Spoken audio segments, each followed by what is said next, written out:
Good morning. Welcome to another Always a G Mama vlog. G Mama C here.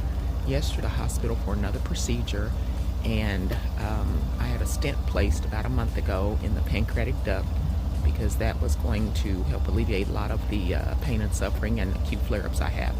So the doctor wanted me to leave it in for at least a month. I am on my way to the hospital now. It's almost 6 o'clock my time, and they will take me into the procedure room. I will be under general anesthesia, and they will remove the stent. Again, this stent is placed in my pancreatic duct, and I will once again link some information in the description of maintenance that I have to do in order to stay healthy and well, to be there for my family, for my husband, my children, my grandchildren. So I will check back in with you guys later once I get to the hospital. I don't know how much I'll be able to vlog, but I will vlog as much as I can to bring you guys along with me. G Mama C out. Okay, that's So fine. what for you to make Dr. Zaya? So That'll be good. they have gotten my portacath access because I have horrible veins, couldn't get an IV, and we've gone through our anesthesia checklist, making sure everything's okay on that end. And again, there's a lot of questions you're asked right before they talk with you about anesthesia. I will check in with you guys after I wake up.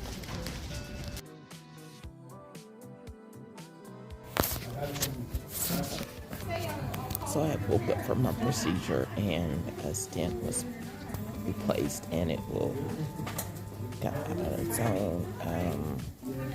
The doctor felt the necessity for this. I'm still pretty groggy from the anesthesia.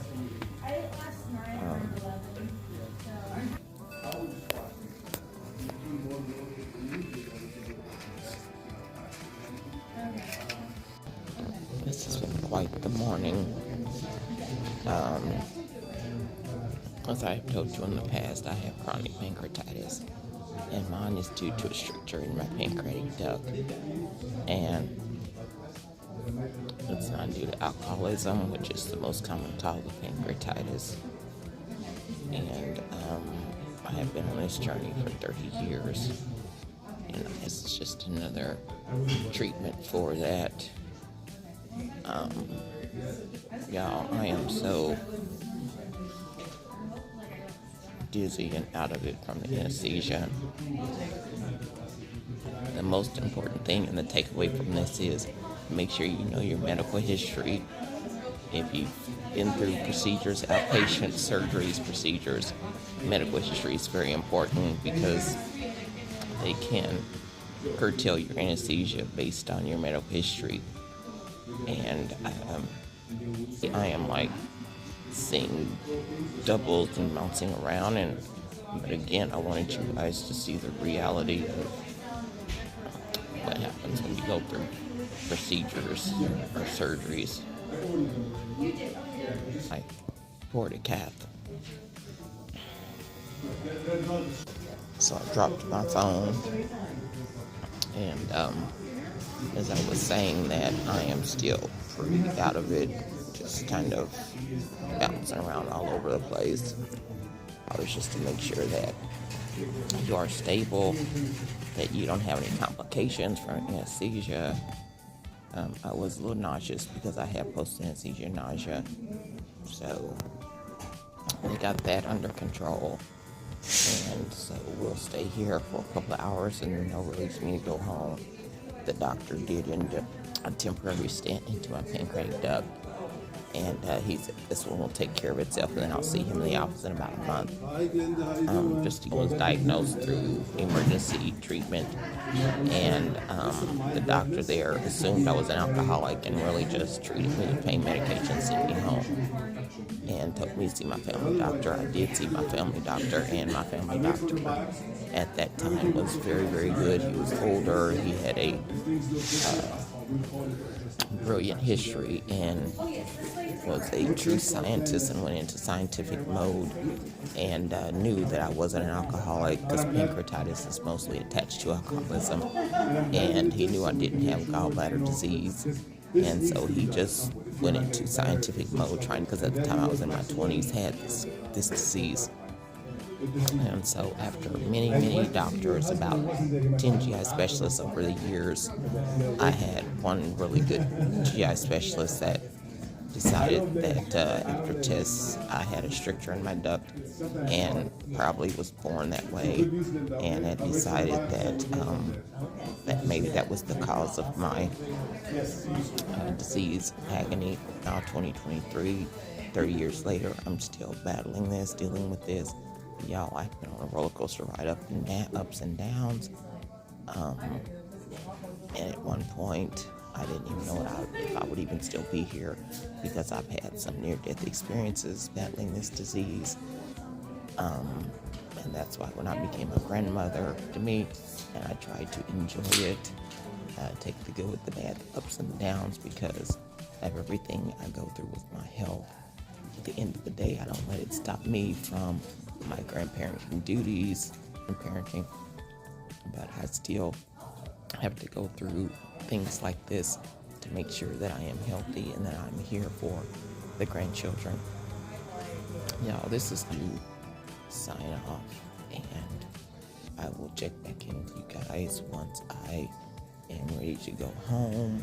I will go home this afternoon and just rest the rest of the day, which I'm looking home. I also have some videos that I posted to TikTok. I did the pain pump refill yesterday, and I did post a little bit of that to TikTok.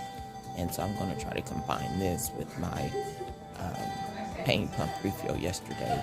They're connected because, again, I have a pain pump because of the pain that I have been in over 30 years because of the chronic pancreatitis.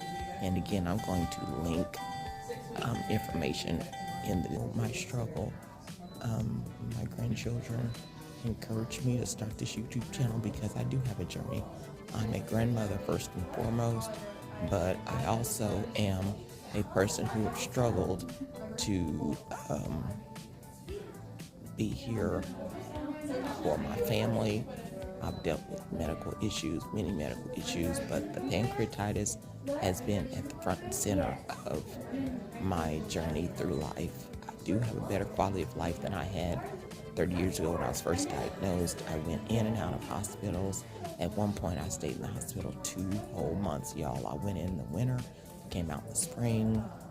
Modern medicine and technology has helped me to battle this disease. In the beginning, there was a lot of pain. The quality of life that I do have, that God has blessed me with, and truly, y'all, God has given me the strength to endure, abide, and endure what I have gone through.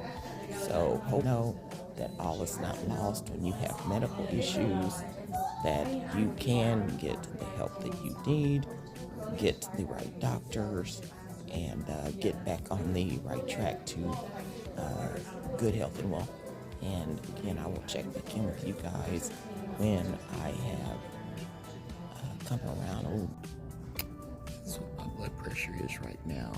It is high, but you have to understand, my body has just been stressed out with it. This is often, or should I say, this is not uncommon when your body has been stressed out and put through stressors such as surgery. I can feel the anesthesia starting to wear off, and I will ask the nurse to get me up and take me to the bathroom because I really do have to go. In the words of Forrest Gump, I gotta pay. I gotta pay. However he said that. I gotta pay. Or for those of you who are more intellectual, I need to urinate. Pressure is coming down. It is still a little elevated. A little bit better. Let me see if she's... And so we are Do you working take on medication at home? So my doctor came back in just to explain once again what he did, because I was still pretty out of it when he explained to me what transpired. And so he came back in once more to explain to me what he did today, and then I will be seen in his office in about a month to 2 months, and sooner if I have any complications, but in the meantime, this should take care of me for a while, and I can get back on my G-Mama duties. Tomorrow, I have a little patty cake going back to the dentist to get her permanent crown put on. So, once again, today will be my day to kick back and relax. But tomorrow, I will be back up and at 'em again. G-Mama duties. I have changed clothes, I'm dressed and ready to go home. They have taken out. It's like a light diet. Okay. Good. Okay. And so last okay. month, this is a veggie burger from Fred. There's the pickles. I did ask for lettuce and tomato, and they didn't give it to me, but that's okay. Now I'm going to have some Progresso soup because I want to make sure that I am able to tolerate things going into my stomach.